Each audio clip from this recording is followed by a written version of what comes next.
ಚಿಕ್ಕವರಿಗೆ hi hello, ದೊಡ್ಡವರಿಗೆ ನಮಸ್ಕಾರ. Welcome back to weightless art 7 guides. So guys, ನಾವು ಯಾವುದೇ ಥರ ಲೇಟ್ ಮಾಡದೆ ಇವತ್ತಿನ ಸ್ಟೋರಿಗೆ ಡೈರೆಕ್ಟ್ ಜಂಪಿನ್ ಆಗೋಣ. ಸೊ ಇವತ್ತಿನ ಸ್ಟೋರಿಯ ಮೇನ್ ಕ್ಯಾರೆಕ್ಟರ್ಸ್ ಮಂಜು, ನಾಗೇಶ್, ಜೋಸೆಫ್. ಈ 3 ಜನ ಚೈಲ್ಡ್ಹುಡ್ ಫ್ರೆಂಡ್ಸ್ ಇರ್ತಾರೆ. ಸೊ ಇವ್ರದ್ದು ಕಾಲೇಜೆಲ್ಲ ಮುಗಿದ ಮೇಲೆ ಇವರಿಗೆ ಬೇರೆ ಬೇರೆ ಕಂಪ್ನಿಗಳಲ್ಲಿ ಬೇರೆ ಬೇರೆ ಸಿಟೀಸ್ನಲ್ಲಿ ಜಾಬ್ ಸಿಕ್ಕಿರುತ್ತೆ. ಸೊ ಅಲ್ಲೇ ಇವರು ಮ್ಯಾರೇಜ್ ಆಗಿ ವೆಲ್ ಸೆಟಲ್ ಸಹ ಆಗಿರ್ತಾರೆ. ಹೀಗಿರಬೇಕಾದ್ರೆ ಇವರಿಗೆ ತಮ್ಮ ಒಂದು ಚೈಲ್ಡ್ಹುಡ್ ಡೇಸ್ನ ನೆನಪಾಗಿ ಸೊ ಕಾನ್ಫರೆನ್ಸ್ ಕಾಲ್ನಲ್ಲಿ ಮಾತಾಡ್ತಿರ್ತಾರೆ 3 ಜನ ಫ್ರೆಂಡ್ಸ್. ಆವಾಗ ಅವರಿಗೆ ತಮ್ಮ ಒಂದು ಸ್ಕೂಲ್ ಡೇಸ್ನ ಮೆಮೊರೀಸ್ ಮತ್ತೆ ರಿಕಾಲ್ ಆಗೋಕ್ಕೆ ಸ್ಟಾರ್ಟ್ ಆಗ್ತವೆ. ನೆನಪೆಲ್ಲ ಮಾಡ್ಕೋತಾರೆ. ತುಂಬ ಇಮೋಷ್ನಲ್ ಎಲ್ಲ ಆಗಿ ಏನು ಮಾಡ್ತಾರೆ ಅಂದರೆ, ಇವರು ನಾಗೇಶ್ನ ಮನೆ ಏನಿದೆ ಅಲ್ಲ ಗೈಸ್, ಅದು ಆ ಸ್ಕೂಲ್ ಹತ್ರನೇ ಇರೋದ್ರಿಂದ ಸೊ 3 ಮಂದಿ ಪ್ರೀ ಪ್ಲ್ಯಾನ್ ಆಗಿ ಡಿಸೈಡ್ ಮಾಡ್ಕೋತಾರೆ, ಹೀಗೆ ನಾವು ಒಂದಿನ ಇಲ್ಲಿಗೆ ಬರಬೇಕು ಅಂತ. ಸೊ ಅದೇ ಥರ ಇವರು ಲೀವ್ಸ್ ಎಲ್ಲ ಹಾಕಿ ಆ ಊರಿಗೆ ಬರ್ತಾರೆ. ಬಂದು ಆ ಸ್ಕೂಲ್ ಹತ್ರ ಎಲ್ಲ ಅಡ್ಡಾಡ್ತಾರೆ. ಆ ಬೆಂಚಸ್ ಎಲ್ಲ ಮುಟ್ಟು ನೋಡೋದಿರ್ಬೋದು, ಒಂದು ಬೆಲ್ಲೆಲ್ಲ ಇದು ಮಾಡ್ತಾರಲ್ಲ ಗೈಸ್, ಬೆಲ್ ಹೊಡೆಯೋದು, ಅದನ್ನೆಲ್ಲ ನೋಡೋದಿರ್ಬೋದು. ಈ ಥರ ಎಲ್ಲ ಮಾಡಿ ಹೀಗೆ ಇವರು ಸ್ಕೂಲ್ ಹೊರಗಡೆ ಬಂದು ಅದೇ ಸ್ಕೂಲ್ ಪಕ್ಕ ಒಂದು ರೋಡ್ ಇರುತ್ತೆ. ಆ ರೋಡ ಮೇಲೆ ಹೋಗ್ತಿರ್ಬೇಕಾದ್ರೆ ಇವರಿಗೆ ಅಲ್ಲಿ ಒಂದು ಸ್ಮಶಾನ ಕಾಣುತ್ತೆ. ಆ್ಯಂಡ್ ಗೈಸ್, ಈ ಸ್ಮಶಾನ ಇದೆಯಲ್ಲ ಆ ಟೈಮ್ದೇ ಆಗಿತ್ತು, ಅಂದರೆ ಇವ್ರೇನು ಸ್ಕೂಲ್ ಕಲಿತಾ ಇದ್ರಲ್ಲ ಆವಾಗಿನ ಟೈಮ್ದು. ಸೊ ಇವರು ಅಲ್ಲಿನ ಒಂದು ಮೆಮೊರೀಸ್ಗಳನ್ನು ಇವಾಗ ರಿಕಾಲ್ ಮಾಡ್ಕೋತಿರ್ತಾರೆ. ಅದು ಯಾವ ಟೈಪ್ ಅಂದರೆ, ಹೇಗೆ ಜನ ಅಲ್ಲಿ ಹೋಗ್ತಿರ್ಬೇಕಾದ್ರೆ ಸಂಜೆ ಹೊತ್ತು ಹೆದರ್ತಾ ಇದ್ರು, ಆ್ಯಂಡ್ ಅಲ್ಲಿ ದೆವ್ವ ಭೂತ ಇದೆ ಅಂತ ಜನ ಏನೇನೋ ಮಾತಾಡ್ಕೋತಾ ಇದ್ರು. ಇದನ್ನೆಲ್ಲ ಇವರು ನೆನಪಿಸ್ಕೋತಾ ಇರ್ತಾರೆ. ಆ್ಯಂಡ್ ಇವರು ಮತ್ತೆ ಮುಂದೆ 3 ಜನನೇ ಮಾತಾಡ್ಕೋತಾರೆ, ನಾವು ಹೇಗೆ ಆ ಜನರನ್ನು ನೋಡಿ ಅಂತ ಇದ್ವಿ, ಒಂದಿನ ನಾವು ದೊಡ್ಡವರಾದ್ಮೇಲೆ ಈ ಸ್ಮಶಾನದಲ್ಲಿ ನೈಟ್ ಹೋಗಿ ಅಲ್ಲಿ ದೆವ್ವ ಭೂತ ಇದೆಯೋ ಆರ್ ಇದು ಒಂದು ಸುಳ್ಳು ಸುದ್ದಿನೋ ಅಂತ ಚೆಕ್ ಮಾಡಬೇಕು ಅಂತ ಹೇಳ್ತಾ ಇದ್ವಲ್ಲ ಅಂತ ಇವ್ರು ಹೀಗೆ ಮಾತಾಡ್ಕೋತಿರ್ತಾರೆ. ಸೊ ಆವಾಗ ಅವರಲ್ಲಿ ಇರ್ತಕ್ಕಂಥ ಒಬ್ಬ ಮೇನ್ ಕ್ಯಾರೆಕ್ಟರ್ ಏನಂದರೆ ಗೈಸ್, ಅದು ಮಂಜುನೇ. ಸೊ ಮಂಜು ಅಂತಾನೆ, ಆಯಿತು ನಾವು ಇವಾಗೇನೋ ಬಂದುಬಿಟ್ಟಿದ್ದೀವಿ ಇಲ್ಲಿ, ಸೊ ನಮ್ಮದು ಹಳೆ ಆಸೆಗಳು ಇದ್ದಾವೆ ಈ ಒಂದು ಸ್ಮಶಾನದಲ್ಲಿ ಹೋಗ್ಬೇಕಂತ, ಯಾಕೆ ನಾವು ಇವತ್ತು ರಾತ್ರಿ ಹೋಗಬಾರ್ದು, ಇಂಥ ದಿನ ಮತ್ತೆ ನಮಗೆ ಎಂದು ಸಿಗೋದಿಲ್ಲ, ಸೊ ನಾವಿವತ್ತು ಅಲ್ಲಿಗೆ ಹೋಗೋಣ ಅಂತ ಅಂತಾನೆ ಮಂಜು. ಅಂದಮೇಲೆ ಜೋಸೆಫ್ಗೆ ಇಷ್ಟ ಆಗೋದಿಲ್ಲ ಅಲ್ಲಿ ಹೋಗಿ ಯಾಕೆ ರಿಸ್ಕ್ ತೊಗೊಳ್ಳೋದು ಅಂತ. ಸೊ ಅವನಂತಾನೆ, ಬೇಡ ಮಾರ್ರೆ, ಅಲ್ಲಿ ಹೋಗಿ ಉಪಯೋಗ ಇಲ್ಲ ಅಂತ. ಆ್ಯಂಡ್ ನಾಗೇಶ್ ಇರ್ತಾನಲ್ಲ, ಅವನು ನ್ಯೂಟ್ರಲ್ ಇರ್ತಾನೆ, ಎಸ್ ಅಂದರೆ ಎಸ್, ನೋ ಅಂದರೆ ನೋ ಅಂತ. ಬಟ್ ಇಲ್ಲಿ ಮಂಜು ಏನು ಮಾಡ್ತಾನೆ ಅಂದರೆ, ಹೇಗೋ ಮಾಡಿ ಅವನನ್ನು ಕನ್ವಿನ್ಸ್ ಮಾಡ್ತಾನೆ. ಯಾರನ್ನ? ಇವತ್ತು ಜೋಸೆಫ್ನ ಕನ್ವಿನ್ಸ್ ಮಾಡಿ ಸೊ ಆಯಿತು ಅಂತ ಇವಾಗ ರಾತ್ರಿ 3 ಜನ ಏನು ಮಾಡ್ತಾರೆ ಅಂದರೆ ಹೋಗ್ತಾರೆ ಆ ಒಂದು ಸ್ಮಶಾನದ ಹತ್ರ. ಸೊ ಇವರು ಅಲ್ಲಿ ಬೈಕ್ ತೊಗೊಂಡು ಬಂದು ನಿಂದಿರ್ತಾರೆ ಸ್ಮಶಾನದ ಮುಂದೆ. ನಿಂತು ನೋಡಿದರೆ ಗೈಸ್, ಅಲ್ಲಿ ಒಂದು ವಾಚ್ಮೆನ್ ಇರ್ತಾನೆ. ಯಾಕಂದರೆ ಜನ ಏನು ಮಾಡ್ತಿರ್ತಾರೆ ಅಂದರೆ, ಅಲ್ಲಿ ರಾತ್ರಿ ಹೋಗಿ ಕುಡಿಯೋದು ಆ್ಯಂಡ್ ಅಡ್ಡಾಡೋದೆಲ್ಲ ಮಾಡ್ತಿರ್ತಾರೆ, ಮಾಟ ಮಂತ್ರ ಮಾಡೋದೆಲ್ಲ ಮಾಡ್ತಿರ್ತಾರೆ, ಬ್ಲ್ಯಾಕ್ ಮ್ಯಾಜಿಕ್ ಬಗ್ಗೆ ಎಲ್ಲ. ಸೊ ಹಾಗಾಗಿ ಅಲ್ಲಿ ಪಟ್ಟಣ ಪಂಚಾಯತಿಯವರು ಒಂದು ವಾಚ್ಮೆನ್ನ ಇಟ್ಟಿರ್ತಾರೆ, ಅಂದರೆ ಗೇಟ್ಮೆನ್. ಸೊ ನೋಡಿದ ತಕ್ಷಣ ಇವರು ನಗ್ತಾ ಅವನ ಹತ್ರ ಹೋಗ್ತಾರೆ, ಅಣ್ಣ ಹೀಗೆ ಬಹಳ ದಿನದ ಆಸೆ ಇದೆ, ಈ ಒಂದು ಇದನ್ನು ಎಕ್ಸ್ಪ್ಲೇರ್ ಮಾಡಬೇಕಂತ ಸ್ಮಶಾನವನ್ನು, ಸೊ ನಮಗೆ ಒಳಗೆ ಹೋಗಲು ಪರ್ಮಿಷನ್ ಕೊಡು ಅಂತ ಅಂದಾಗ ವಾಚ್ಮ್ಯಾನ್ ಸ್ಟ್ರಿಕ್ಟ್ಲಿ ಹೇಳ್ತಾನೆ, ಇಲ್ಲ ಹೋಗಿ ನೀವು ಇಲ್ಲಿಂದ, ಇಲ್ಲಿ ನಿಂದ್ರೋಕೆ ಯಾರಿಗೂ ಪರ್ಮಿಷನ್ ಸಹ ಇಲ್ಲ, ಸೊ ನೀವೇನು ಮಾಡಿ ಅಂದರೆ ಮನೆಗೆ ಹೋಗಿ ಸುಮ್ಮನೆ ಮಲ್ಕೊಂಬಿಡಿ ಅಂತ ಹೇಳ್ತಾನೆ ವಾಚ್ಮೆನ್. ಅಂದಾಗ ಇವ್ರಿಗೆ ಅನಿಸಿತ್ತು, ಆ ವಾಚ್ಮೆನ್ ತುಂಬ ಸಲೀಸಾಗಿ ಒಪ್ಕೋತಾನೆ, ನಾವು ಒಳಗಡೆ ಹೋಗೆಲ್ಲ ಎಂಜಾಯ್ ಮಾಡ್ಬೋದಿತ್ತು ಅಂತ. ಬಟ್ ಗೈಸ್, ಏನಾಗುತ್ತೆ ಅಂದರೆ, ಆ ವಾಚ್ಮೆನ್ ಯಾವಾಗ ಒಪ್ಪೋದಿಲ್ಲ ಅಂತ ಗೊತ್ತಾಗುತ್ತೋ ಆವಾಗ ಇವರಿಗೆ ನೆನಪಾಗುತ್ತೆ ಗಾಂಧಿ ಅಜ್ಜ. ಸೊ ಆ ಗಾಂಧಿ ಅಜ್ಜನ ತಗೊಂಡು ಇವರು ಒಂದು 500 ನೋಟ್ ವಾಚ್ಮೆನ್ನ ಕೈ ಮೇಲೆ ಇಡ್ತಾರೆ. ನಾವು ಹೀಗೆ ಒಳಗಡೆ ಹೋಗಿ ಹೀಗೆ ಹೊರಗಡೆ ಬಂದುಬಿಡ್ತೀವಿ, ನಮ್ಮನ್ನು ಬಿಟ್ಬಿಡು ಅಂತ ಅಂತಾರೆ. ಅಂದ ತಕ್ಷಣ ವಾಚ್ಮೆನ್ ಥಿಂಕ್ ಮಾಡ್ತಾನೆ, ನಾನು ಡೈಲಿ ಅಂದರೆ ಬೆಳಗ್ಗೆಯಿಂದ ಸಂಜೆ ಮಟ್ಟ ದುಡಿದ್ರು ಯಾರು ನನಗೆ 500 ರೂಪಾಯಿ ಕೊಡೋದಿಲ್ಲ, ಇಷ್ಟು ದುಡ್ಡು ಕೊಡೋದಿಲ್ಲ, ಸೊ ಕೂತಲ್ಲೇ ಇದು ಸಿಗ್ತಾ ಇದೆ ಅಂತ ಅವನೇನು ಮಾಡ್ತಾನೆ ಅಂದರೆ, ಆಯ್ತಾಯ್ತು 1 ಗಂಟೆ ನಿಮಗೆ ಟೈಮ್ ಕೊಡ್ತೀನಿ, ಒಳಗಡೆ ಹೋಗಿ ಬನ್ನಿ, ನಾನು ಇಲ್ಲೇ ಕೂತಿರ್ತೀನಿ ಅಂತ ಹೇಳ್ತಾನೆ ಆ ವಾಚ್ಮೆನ್. ಇವರು ಫುಲ್ ಖುಷಿಯಾಗಿ 3 ಜನ ಒಳಗಡೆ ಹೋಗ್ತಿರ್ತಾರೆ. ಅಷ್ಟರಲ್ಲಿ ವಾಚ್ಮೆನ್ ಸ್ವಲ್ಪ ನಿಂದಿರಿಲ್ಲಿ ಅಂತಾನೆ. ಅಂದ ತಕ್ಷಣ ಇವ್ರು ಹಿಂತಿರುಗಿ ನೋಡ್ತಾರೆ ಮತ್ತೇನಾಯ್ತಂತ. ಆವಾಗ ವಾಚ್ಮ್ಯಾನ್ ಅಂತಾನೆ, ನೋಡಿ ನಾನು ಏನು ಹೇಳ್ತಾ ಇದ್ದೀನಲ್ಲ ಅದನ್ನು ಗಮನ ಇಟ್ಟು ಕೇಳಿಸ್ಕೊಳ್ಳಿ, ಏನಂದರೆ ಯಾರಾದರೂ ನಿಮ್ಮನ್ನು ಹಿಂದಿನಿಂದ ಅಲ್ಲಿಂದ ಕರೆದ್ರೆ, ಯಾವುದಾದ್ರೂ ಒಂದು ಧ್ವನಿ ಬಂದರೆ ಹಿಂದೆ ತಿರುಗಿ ನೋಡೋಕೆ ಹೋಗಬೇಡಿ. ಆ್ಯಂಡ್ ಆ ಧ್ವನಿ ಹೇಗಿರುತ್ತೆ ಅಂದರೆ, ಯಾರೋ ನಿಮ್ಮ ಫ್ಯಾಮಿಲಿ ಮೆಂಬರ್ಸ್ದಿರುತ್ತೆ, ನಿಮ್ಮ ಹೆಂಡತಿದೇ ಇರ್ಬೋದು, ನಿಮ್ಮ ಮಕ್ಕಳದೇ ಇರ್ಬೋದು, ಮಕ್ಕಳಿರೋದಿಲ್ಲ ಇವರಿಗೆ, ನಿಮ್ಮ ವೈಫ್ದೇ ಇರ್ಬೋದು, ಆರ್ ಯಾರೋ ನಿಮ್ಮ ಪರ್ಚೇಸ್ದ್ರು, ನಿಮ್ಮ ಗೆಳೆಯರದೇ ಆಗಿರ್ಬೋದು. ಅದು ಯಾರ್ಯಾರದೇ ಆಗಿರಲಿ, ಅದು ನೀವು ಅಲ್ಲಿ ಮಾತ್ರ ನಿಂದಿರಬಾರ್ದು. ಆ್ಯಂಡ್ ಅದೇ ಕ್ಷಣ, ಅದೇ ಮೂಮೆಂಟ್ ನೀವು ಅಲ್ಲಿಂದ ಸೀದಾ ಸ್ಮಶಾನದ ಹೊರಗೆ ಬರಬೇಕು. ಆ್ಯಂಡ್ ಗೈಸ್, ಆ ಸ್ಮಶಾನ ಹೇಗಿತ್ತಂದರೆ ಚೌಕಾಕಾರವಾಗಿತ್ತು. 2 ಗೇಟ್ಗಳಿದ್ವು, gate number 1, gate number 2. So ಇವರು ಗೇಟ್ ನಂಬರ್ 1ನಿಂದ ಇವಾಗ ಹೋಗ್ತಿದ್ದಾರೆ. ಇವರಿಗಿಲ್ಲಿ ಸ್ವಲ್ಪ ಭಯ ಆಗುತ್ತೆ. ಇವಾಗ 3 ಜನ ಹೆದರ್ಕೊಂಡ್ಬಿಟ್ಟಿದ್ದಾರೆ. ಯಾರು ತಾನೇ ಹೆದರೋದಿಲ್ಲ ಹೇಳಿ ಗೈಸ್? ಈ ಥರ ಮಾತುಗಳನ್ನು ಹೇಳಿದರೆ ನೀವೇನು ಮಾಡ್ತಾ ಇದ್ರಿ ಆ ಒಂದು ಪ್ಲೇಸ್ನಲ್ಲಿ ಇದ್ದಿದ್ರೆ? ಹೀಗೆ ಯಾರು ನಿಮ್ಗೆ ಅಂತಾರೆ ಒಳಗಡೆ ಹೋಗಬೇಡಿ, ಅಕಸ್ಮಾತ್ ನೀವು ಹೋದ್ರು ಹಿಂತಿರುಗಿ ನೋಡಬಾರ್ದು ಅಂತ ಅಂದಾಗ ನೀವೇನು ಮಾಡ್ತಿದ್ರಿ? ಕಮೆಂಟ್ನಲ್ಲಿ ಹೇಳಿ ಗೈಸ್.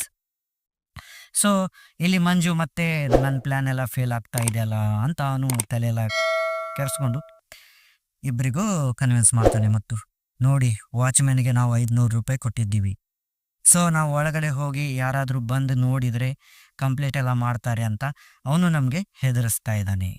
ಸೊ ನಾವಿಲ್ಲಿ ಹೆದರಬಾರ್ದು, ಒಳಗಡೆ ಹೋಗೋಣ ನಡೀರಿ ಅಂತ ಇಬ್ಬರಲ್ಲಿ ಮತ್ತೆ ಒಂದು ಡೇರಿಂಗ್ನ ತುಂಬಿ ಇವಾಗ 3 ಜನ ಒಳಗಡೆ ಹೋಗ್ತಾರೆ ಗೈಸ್. ಒಳಗಡೆ ಹೋಗ್ತಾರೆ. ಒಳಗಡೆ ಹೋಗಿ ನಿಂತ ಕೂಡಲೇ ಗೈಸ್ ಹೇಳ್ತೀನಿ, ನಡುವೆ ಒಂದು ರೋಡ್ ಇದೆ, ಅಕ್ಕಪಕ್ಕ ಗೋರಿಗಳಿದ್ದಾವೆ, ಆ್ಯಂಡ್ ಅಲ್ಲಲ್ಲಿಗೆ ಒಂದೊಂದು ಲೈಟ್ಸ್ ಇರ್ತವೆ. ಅದು ಏನಂದರೆ ಡಿಮ್ ಲೈಟ್ಸ್ ಇದ್ದಾವೆ, ಆ್ಯಂಡ್ ಅವು ಒಂಥರ ಫ್ಲಿಕ್ಕರಿಂಗ್ ಆಗ್ತಾ ಇವೆ, ಪಾಕ್ ಬುಕ್ ಅಂತ. ಸೊ ಅದನ್ನು ನೋಡಿದರೆ ಗೈಸ್ ಫುಲ್ ಒಂದು ಹಾರರ್ ಅಟ್ಮಾಸ್ಫಿಯರ್ ಕ್ರಿಯೇಟ್ ಆಗಿರುತ್ತೆ. ಅಲ್ಲಿ ಗೌ ಅಂತ ಸೌಂಡ್ ಬರ್ತಾ ಇದೆ. ಹೀಗೆ ಇವರು 3 ಜನ ಇವಾಗ ಹೋಗ್ತಿರ್ತಾರೆ. ಮುಂದ್ಗಡೆ ಜೋಸೆಫ್ ಆ್ಯಂಡ್ ಮಂಜು ಹೋಗ್ತಿದ್ದಾರೆ. ಅವ್ರ ಹಿಂದ್ಗಡೆನೇ ಫಾಲೋ ಮಾಡ್ಕೊಂಡು ನಾಗೇಶ ಬರ್ತಾ ಇದ್ದಾನೆ. ಸೊ ಹೀಗೆ ಸ್ವಲ್ಪ ದೂರ ಹೋದ್ಮೇಲೆ ನಾಗೇಶ್ ಕರೆಯೋ ಸೌಂಡ್ ಬರುತ್ತೆ. ನಾಗೇಶ್ ಹಿಂದೆ ಇರ್ತಾನಲ್ಲ, ಅವ್ನು ಕರೆಯೋ ಸೌಂಡ್ ಬರುತ್ತೆ. ಜೋಸೆಫ್ ಭಾಯ್, ಹೇಗೆ ಅನಿಸ್ತಾ ಇದೆ ಒಳಗಡೆ ಬಂದು? ಮಜಾ ಅನಿಸ್ತಾ ಇದೆಯಾ ಅಂತ ಕೇಳ್ತಾನೆ. ಕೇಳಿದಾಗ ಮಂಜು ಮತ್ತು ಜೋಸೆಫ್ ಒಬ್ಬರ ಮುಖ ಒಬ್ರು ನೋಡ್ಕೊತಾರೆ. ಇದು ನಾಗೇಶ್ನ ವಾಯ್ಸ್ ಥರ ಕಾಣ್ತಾ ಇಲ್ವಲ್ಲ ಅಂತ ಜೋಸೆಫ್ ಅಂತಾನೆ. ಅಂದಾಗ ಮಂಜು ಅಂತಾನೆ, ಮೋಸ್ಟ್ಲಿ ನಾಗೇಶ್ ಮಸ್ಕರಿ ಮಾಡ್ತಾ ಇದ್ದಾನೆ ಅಂತ ಅಂದು ಮಂಜು ಏನಂತಾರೆ ಅಂದರೆ, ನಾಗೇಶ್ ಮಸ್ಕರಿ ಮಾಡಬೇಡ, ನಾವು ಎಂಥ ಪ್ಲೇಸ್ಗೆ ಬಂದಿದ್ದೀವಿ ಅಂತ ನಿನಗೆ ಗೊತ್ತಿದೆಯಲ್ಲ ಅಂತ ಹೇಳ್ತಾನೆ. ಅಂದು ಮತ್ತೆ ಇವರು ಹೀಗೆ ಮುಂದ್ಗಡೆ ಹೋಗ್ತಾರೆ. ಇನ್ನೇನು ಸ್ವಲ್ಪ ಮುಂದ್ಗಡೆ ಹೋಗಿರ್ತಾರೆ, ಮತ್ತೆ ಒಂದು ಸೌಂಡ್ ಬರುತ್ತೆ ಗೈಸ್. ಆ್ಯಂಡ್ ಈ ಸತಿ ಬೇರೆ ಸೌಂಡ್ ಇರುತ್ತೆ. ಏಯ್, ಯಾಕರೋ ಹಿಂತಿರುಗಿ ನೋಡ್ತಾ ಇಲ್ಲ? ಹಿಂತಿರುಗಿ ನೋಡಿ ಒಮ್ಮೆ, ಯಾಕೆ ನಿಮ್ಗೆ ಗಂಡಸ್ತಾನೆ ಇಲ್ವಾ ಅಂತ ಅವನು ಸೌಂಡ್ ಗೈಸ್. ಸೊ ಇಬ್ರು ಒಬ್ರ ಮುಖ ಒಬ್ರು ನೋಡ್ಕೋತಾರೆ. ನೋಡ್ಕೊಂಡವ್ರೆ ಕೈ ಹಿಡ್ಕೊಂಡು ಓಡೋಕೆ ಸ್ಟಾರ್ಟ್ ಮಾಡ್ತಾರೆ ಗೈಸ್. ಸ್ಪೀಡಾಗಿ ಅಲ್ಲಿಂದ ಹೋಗ್ತಾರೆ. ಯಾಕಂದರೆ ಇವರಿಗೆ ಆ ವಾಚ್ಮ್ಯಾನ್ ಹೇಳಿದ ಮಾತು ನೆನಪು ಬರುತ್ತೆ. ಯಾರಾದರೂ ಕರೆದ್ರೆ, ಹಿಂದಿನಿಂದ ಮಾತಾಡ್ಸೋಕೆ ಟ್ರೈ ಮಾಡಿದರೆ ಯಾವುದೇ ಕಾರಣಕ್ಕೂ ಹಿಂದೆ ಹೊಳ್ಳೆ ನೋಡಬಾರ್ದು ಆ್ಯಂಡ್ ರಿಯಾಕ್ಟ್ ಮಾಡಬಾರ್ದು ಅಂತ. ಆ್ಯಂಡ್ ಇವರು ಹೀಗೆ ಕೈಯನ್ನು ಹಿಡ್ಕೊಂಡು ಫುಲ್ ಸ್ಪೀಡಾಗಿ ಹೋಗ್ತಾ ಇದ್ದಾರೆ, ಮೂವ್ ಆಗ್ತಾ ಇದ್ದಾರೆ. ಅಷ್ಟರಲ್ಲಿ ಮುಂದೆ ಗೇಟ್ ನಂಬರ್ 2 ಕಾಣುತ್ತೆ. ಆ್ಯಂಡ್ ಇವರು ಹೋಗಬೇಕು. ಅಷ್ಟರಲ್ಲಿ ಹಿಂದಿನಿಂದ ಮಂಜುನ ಭುಜದ ಮೇಲೆ ಮತ್ತು ಜೋಸೆಫ್ನ ಕಾಲ ಮೇಲೆ ಯಾರೋ ಕೈ ಇಟ್ಟು ಹಿಡ್ದಂಗಾಗುತ್ತೆ. ಅದರದ್ದು ಫೋರ್ಸ್ ಎಷ್ಟಿರುತ್ತೆ ಅಂದರೆ ಗೈಸ್, ಅದು ಮನುಷ್ಯರದು ಫೋರ್ಸ್ ಅಲ್ಲ ಅನ್ನೋ ಅಷ್ಟಿರುತ್ತೆ. ಸೊ ಫುಲ್ ಬಿಗಿತ್ತಾದ ಒಂದು ಇದರಲ್ಲಿ ಹಿಡ್ದಿರುತ್ತೆ ಆ ಇದು ಎಂಟಿಟಿ. ಆವಾಗ ಇವರಿಗೆ ಬಿಡಿಸ್ಕೊಳಕ್ಕಾಗ್ತಾ ಇರೋದಿಲ್ಲ. ಬಟ್ ಹೇಗೋ ಬಿಡಿಸ್ಕೊಂಡು ಅಲ್ಲಿಂದ ಓಡ್ತಾರೆ ಇವರು. ಓಡಿ ಇನ್ನೇನು ಗೇಟ್ ನಂಬರ್ 2 ಪಾಸ್ ಆಗಬೇಕು, ಮತ್ತೆ ಹಿಂದಿನಿಂದ ಸೌಂಡ್ ಬರುತ್ತೆ. ಹೋಗಿ ಹೋಗಿ ಓಡಿ ಹೋಗಿ, ನೀವೇನೋ ಉಳ್ಕೊಂಡ್ಬಿಟ್ರಿ, ಬಟ್ ನಾಗೇಶ ನೋಡಿದಾನೆ. ಸೊ ಅವನಿಗೆ ಹೇಳಿ 1 ವರ್ಷ ಆದಮೇಲೆ ಅವನ ಮಗ ಸಾಯ್ತಾನೆ ಅಂತ. ಹೋಗಿ ಹೋಗಿ, ನನ್ನ ಟೈಮ್ ಪಾಸ್ ಮಾಡೋಕೆ ಹೋಗ್ಬೇಡಿ, ಮತ್ತೆ ಇಲ್ಲಿ ಹಿಂತಿರುಗಿ ಬರೋಕೆ ಹೋಗ್ಬೇಡಿ, ನಾನು ಹೋಗಿ ಮಲ್ಕೋಬೇಕು. Don't disturb me. ಅಂತ ನಗುಸದ್ದು ಗೈಸ್. ಸೊ ಇವರು ಅದನ್ನೇನು ಗಮನಕ್ಕೆ ತಗೊಳ್ದೆ ಸೀದಾ ಹೊರಗಡೆ ಬರ್ತಾರೆ ಗೈಸ್. ಬಂದು ಗೇಟ್ ಹೊರಗಡೆ ಬಂದು ನಿಂತ್ಕೋತಾರೆ.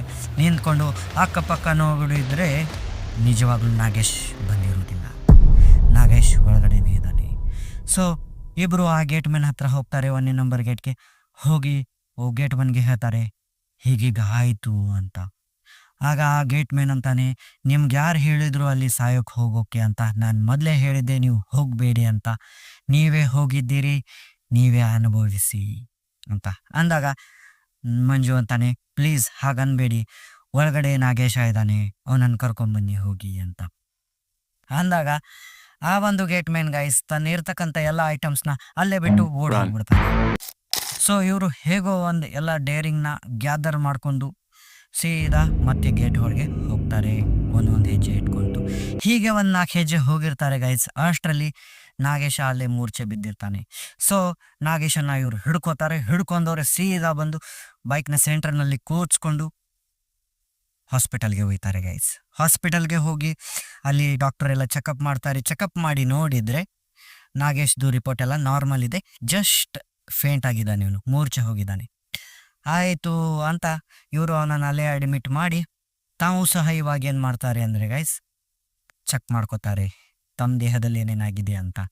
ಸೊ ನೋಡಿದರೆ ಗೈಸ್ ಮಂಜುನ ಭುಜದ ಮೇಲೆ ಆ್ಯಂಡ್ ಏನಿದಲ್ಲ ಜೋಸೆಫ್ ಅವನ ಕಾಲ ಮೇಲೆ ಅದೇ ಒಂದು ಮಾರ್ಕ್ಸ್ ಇರ್ತವೆ, ನೀಲಿ ನೀಲಿ ಬಿದ್ದಿರುತ್ತೆ ಅದೆಲ್ಲ. ಹೇಗಂದರೆ ಯಾರೋ ಗಟ್ಟಿಯಾಗಿ ಹಿಡಿದಾಗ ಹೇಗೆ ಒಂದು ಬ್ಲ್ಯಾಕ್ ಮಾರ್ಕ್ ಮೂಡುತ್ತವಲ್ಲ ಹಾಗೆ ಇರುತ್ತೆ.